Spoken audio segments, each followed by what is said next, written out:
Astagfirullah. Allah. Lagi scroll-scroll TikTok ternyata nongol berita dari Jepang yang kayak gitu tuh. Intinya apa ya? Menurut saya sebenarnya orang yang kerja ke Jepang mau magang ataupun TG aslinya itu belum siap ya dengan kebiasaan hidup ya yang ada di Jepang. Entah itu dari peraturannya ataupun hal-hal basic ya yang di Indonesia itu nggak pernah diajarin. Contoh simpel deh, misalkan kita itu berkendara sepeda di Indonesia. Jarang banget ya orang Indonesia yang tahu aturan yang nggak boleh dilakuin ketika naik sepeda itu kayak gimana. Terlepas dari kronologi kebakaran tadi itu seperti apa ya. Makanya setiap kali saya ngajar itu bukan cuma ngajarin di Honggo aja, tapi ngajarin juga di Jepang tuh kayak gimana, kayak gini loh di Jepang tuh. Yang di Indonesia mungkin Minasang itu belum tahu. Jangankan anak kecil, orang dewasa aja nggak tahu aturan-aturan berkendara gitu. Sering banget kan kita lihat tuh kalau misalkan ada yang sennya kanan, beloknya ke kiri. Nah itu kayak gitu-gitu tuh. Terus banyak bocil SD gitu udah naik sepeda listrik. Yang orang-orang udah dewasa juga ya, orang tua itu masih banyak kalau misalkan keluar dari gang itu nggak pernah tengok kanan kiri, langsung belok aja. Itu yang bikin celaka. Dan masih banyak lagi ya aturan di Jepang itu tentang bersepeda. Contohnya misalkan nggak boleh pakai headset.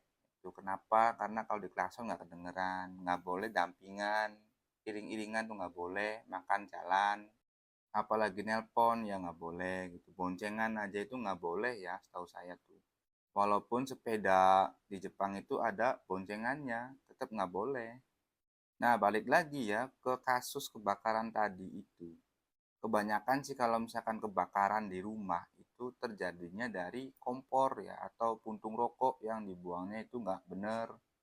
Kalau pas saya di Jepang itu ada aturan ketat ya. Kalau misalkan ada temen nginep gitu, itu harus laporan ke kaisarnya. Kenapa? Karena kita nggak tahu nih ada temen yang nginep, tahu-tahu dia masak terus kebakaran. Terus merokok juga ya di Apato di dalam itu bener-bener ya setai dame itu nggak boleh. Kenapa? Karena bisa terjadi kebakaran. Terus kalau misalkan nggak kebakaran pun tembok wallpaper Apatonya itu bisa menguning dan itu bisa rugi ya kita tuh. Biaya perbaikannya itu mahal ya 15 juta sampai 30 tuh ada yang kayak gitu kejadiannya. Kalau masak juga misalkan kita sojinya nggak bersih gitu banyak minyak berceceran itu bisa nyebabin kebakaran juga. Dan ternyata ya ada sebagian apato itu yang nggak ngebolehin ngerokok di balkon. Jadi kalau ngerokok di mana di luar apato, bawa asbak, untungnya dibuang di asbak, jangan nyampah di jalan. Nah yang kayak gitu-gitu itu nggak diajarin tuh di LPK tuh kebanyakannya ya. Nah ada satu komen yang saya suka nih. LPK juga berperan sih, jangan karena duit, duit, duit aja sampai lupa kalau tenaga kerja yang akan dikirim itu benar-benar berkarakter baik apa enggak. Perlu ada penambahan aturan gitu ya buat masuk LPK-nya itu atau pergi ke Jepangnya lah. Karena kalau negara sampai backlist, di backlist gitu sama Jepangnya ya, makin nggak ada loker, makin banyak lagi pengangguran.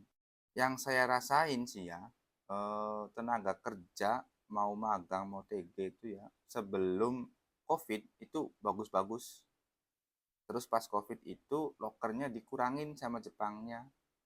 COVID selesai ditambahin lokernya lebih banyak dari yang sebelum COVID. Makanya setelah itu banyak LPK-LPK baru tuh setelah 2020 berlomba-lomba bikin LPK. Tapi malah aturan di LPK-nya itu diperlonggar, nggak ketat kayak dulu.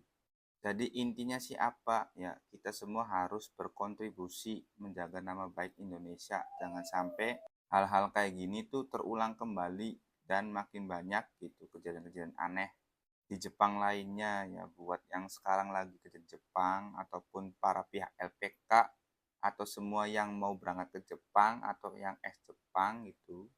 Apalagi yang sekarang baru mau berangkat ke Jepang ya harusnya kita ya nggak usah neko-neko lah.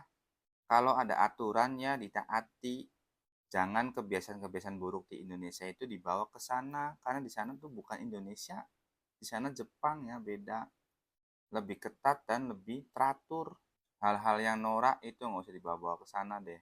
imbasnya bukan ke kamu doang, tapi seluruh orang Indonesia yang ada di Jepang. Kadang orang lain yang ngelakuin nih, kita nggak kenal nggak apa, tapi karena sesama orang Indonesia, kita yang tanyain lagi kerja sama teman kerja itu kenapa sih orang Indonesia tuh kayak gitu? Teman kamu bukan, kamu kayak gitu ya sama ya. Yang kena siapa? Semuanya. Makanya itu nggak usah neko-neko. Yang penting berangkat ke Jepang, kerja yang bener, gaji masuk, dikumpulin, tabung, investasi, pulang, dapat duit, selesai.